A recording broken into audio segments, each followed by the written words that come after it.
안녕하십니까, 이태현입니다. 넷플릭스 오리지널 한국 드라마 오징어 게임이 방영 23일 만에 최소 1억 3,200만 명이 시청했으며 90개국 시청률 1위, 넷플릭스 가치 9억 달러를 달성했습니다.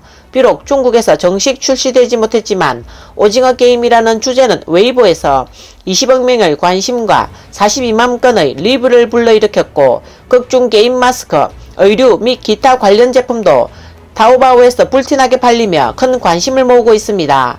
AFP 통신에 따르면 넷플릭스는 중국 당국의 승인을 받지 못했지만 중국에서 최소 60개의 웹사이트가 오징어 게임을 불법 다운로드 받아 시청하고 있다고 보도했습니다. 한 인터뷰에서 이 씨는 내가 오징어 게임을 보기 시작했을 때 이미 단체 채팅방에서 방송과 관련된 재미있는 말들이 나오기 시작했으며 빠른 템포라 짜릿했다 라고 말했습니다. 또 만약 우리가 이런 작품을 만들면 절대 심사를 통과하지 못할 것이다 라는 반응도 보였습니다. 오징어 게임은 비 때문에 궁지에 몰린 456명의 게이머가 생존 게임에 유혹되는 내용을 담고 있습니다. 6라운드 최종 우승자에게 456억 원, 약 4천만 달러의 상금을 받지만 실패하면 죽게 됩니다. 일부 비평가들은 오징어 게임 같은 현실이 중국에서 반복되고 있다고 말했습니다. 세계의 교차로 방송 진행자 탕하오는 공포감 조성, 사상 개조, 당성 주입, 자기 보호를 위해 사람을 죽이는 등 5대 투쟁 수단을 그렸다라고 했습니다.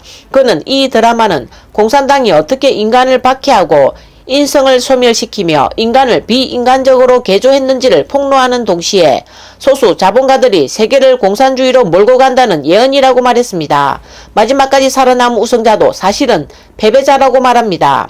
왜냐하면 그는 이미 본래의 인간성, 양심, 이성을 잃어버렸기 때문이다 라고 말했습니다. 오징어 게임은 2021년 9월 17일 한국 드라마 최초로 넷플릭스 1위를 차지했고 더불어 한국어 공부에 대한 관심도 불러일으켰습니다. 다음 뉴스입니다. 미국, 캐나다 군함이 처음으로 대만 해협을 통과하니 중공이 분노했다고 합니다.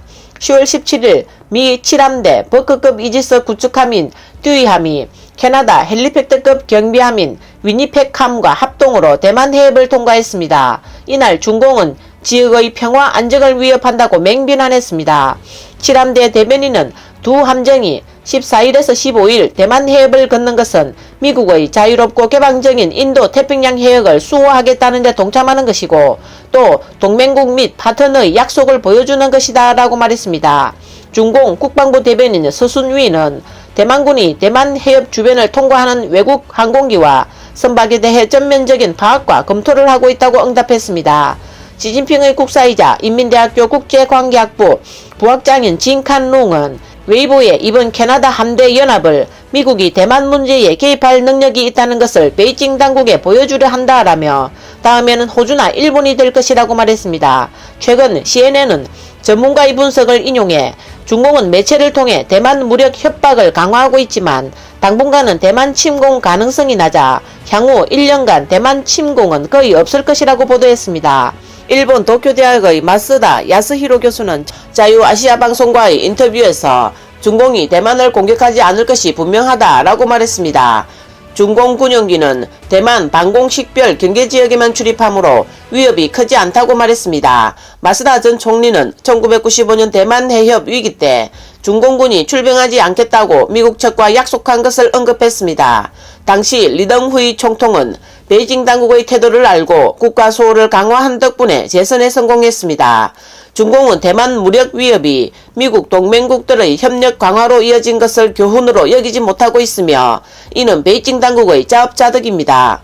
마스다는 베이징 당국의 속셈은 무력 위협을 통해 대만의 강제적인 평화 통일을 하려는 것으로 보인다고 분석했습니다. 중공의 대만 위협은 허장성세일 뿐 사실은 국내 갈등 시선을 다른 곳으로 돌리기 위한 것이라는 분석도 있습니다. 다음 뉴스입니다. 중공의 텔레반 물자지원금 360억 원이 물거품이 될 수도 있다고 합니다. 아프간에서 미군이 철수한 후 텔레반이 중국과 타지키스탄 국경에 자살대대를 배치했고 카불 공항에도 바드르 313 대대를 배치했다고 합니다. 이는 중공에 대한 텔레반의 태도 변화를 의심케 하고 있습니다. 미군이 철수한 이후 텔레반 지원의 주역을 맡아온 중공은 1,500만 달러 상당의 겨울옷 외에 우한 폐렴 백신 300만 개 등 2억 위안어치의 각종 물자를 지원했다고 합니다. 미국 사우스캐롤라이나대 아이켄트 경영대학교 교수 시에시에테는 텔레반이 신장 분리주의 세력과 결합하는 것을 두려워하는 중공의 약점을 잡고 자본을 끌어다가 건설하는 것이므로 미래가 불투명하다고 말했습니다. 게다가 아프가니스탄은 곧 내전으로 빠져들 것이고 미국, 러시아, 파키스탄, 인도, 이란 등의 세력이 경쟁하고 있으며 결국 이슬람 국가의 힘이 커질 것이라고 말했습니다. 또 텔레반 정부는 이슬람 국가와 싸우기 위해 많은 노력을 기울여야 하므로 국가를 건설할 생각이 없다. 약점 잡힌 중공의 지원이 물거품이 될 수도 있다 라고 말했습니다. 한편 중공은 국제 압력에 밀려 텔레반 정권을 공식 인정하지 않고 있습니다. 미국에 체류 중인 중국 독립학자 류중징은 자유아시아 방송에서 중공이 딜레마에 빠져 있다고 말했습니다. 그동안 중공의 정책은 항상 러시아를 따랐고 러시아, 타지크, 우즈베크, 투르크메니스탄 등이 텔레반에 반대하는 북방 동맹을 노골적으로 지지하고 있어 선뜻 말을 꺼내지 못하고 있습니다. 중공이 텔레반을 지지하면 중앙아시아 5개국의 미움을 사고 상하이 협력기구를 위협할 수도 있지만 러시아를 따라가 텔레반을 제어하지 못하면 파키스탄 정세, 아프가니스탄의 국경, 중국, 파키스탄의 경제 회랑이 악화될 수도 있습니다. 오늘 뉴스는 여기까지입니다. 시청해주셔서 감사합니다.